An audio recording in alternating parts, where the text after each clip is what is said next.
एक घने जंगल में जहाँ ऊंचे ऊंचे पेड़ थे और तरह तरह के जानवर रहते थे, वहीं एक बहुत ही नटखट और शरारती बंदर रहता था जिसका नाम था बंटी। बंटी इतना शरारती था कि उसकी शरारतों से जंगल के सभी जानवर परेशान थे। कभी वह खरगोश की गाजर छीन लेता तो कभी लोमड़ी की पूंछ खींच देता। सबसे ज्यादा उसे मजा आता था पेड़ पर चढ़कर नीचे से गुजरते हाथियों पर आम गिराने में। बेचारे हाथी सूंड खुजाते रह जाते और बंटी ठहाके लगाकर हंसता। बंटी को मीठे आम बहुत पसंद थे। उसके पेड़ के पास एक बहुत पुराना और विशाल आम का पेड़ था जिस पर साल में एक बार सिर्फ एक ही सुनहरा और बड़ा रसीला आम लगता था।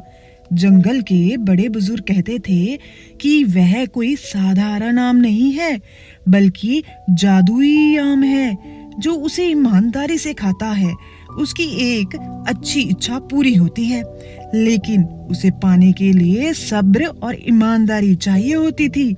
इस साल भी वह जादुई आम पकना शुरू हो गया था। बंटी की आंखें उस पर गड़ी हुई थी। वह रोज उसे देखता और सोचता, काश ये आम जल्दी से पक जाए और मैं इसे खा लूं। लेकिन दिक्कत ये थी कि उस आम के पेड़ के नीचे एक बूढ़ा और बुद्धिमान उल्लू रहता था जिसका नाम था ज्ञानी बाबा। ज्ञानी बाबा दिन में सोए रहते थे लेकिन रात में जागते और पेड़ की रखवाली करते थे। वह जानते थे कि बंटी कितना शरारती है। एक दिन जब आम थोड़ा और पक गया तो बंटी से रहा नहीं गया। उसने सोचा, आज रात मैं यह आम चुरा लूंगा। रात हुई, सभी जानवर सो गए। ज्ञानी बाबा भी अपनी आंखें बंद करके बैठे थे, शायद सो रहे थे। बंटी चुपचाप पेड़ पर चढ़ा, बहुत धीरे धीरे आगे बढ़ा ताकि कोई आवाज ना हो।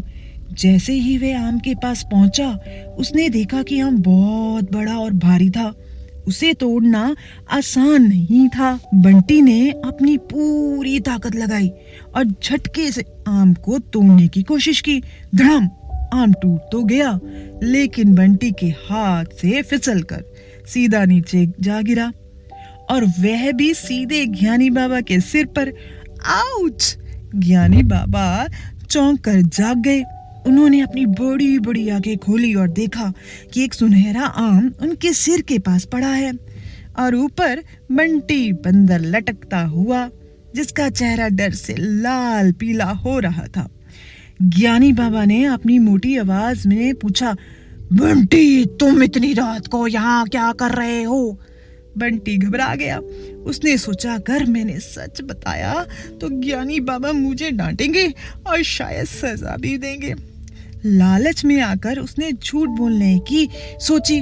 उसने कहा, वो ज्ञानी बाबा, मैं तो बस चांद देखने आया था और यह तो ऐसे ही गिर गया।